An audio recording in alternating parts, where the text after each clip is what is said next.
رسول اللہ صلی اللہ علیہ وآلہ وسلم نے فرمایا من صلی العشاء فی جماعہ، جو مسلمان مل کے جماعت کے ساتھ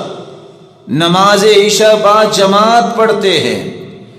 کان کقیام نصف لیلہ، عشاء کی نماز کو ہی با جماعت پڑھنے کی اتنی فضیلت ہے کہ آدھی رات کے قیام کا اجر اسے نصیب ہو جاتا ہے۔ ومن صلی العشاء والفجر فی جماعہ کان کقیام لیلہ،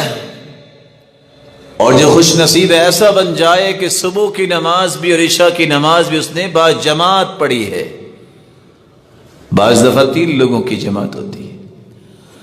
بعض جگہ صف میں 10 لوگ ہوتے ہیں، اور خوش قسمت لوگ وہ ہوتے ہیں جو سینکڑوں کی تعداد میں مسجد میں کھڑے ہوتے ہیں۔ فرمایا جو با جماعت صبح کی اور عشاء کی نماز ادا کر لیتا ہے، مالک الملک اسے پوری رات کے قیام کا اجر نصیب فرما دیتے ہیں۔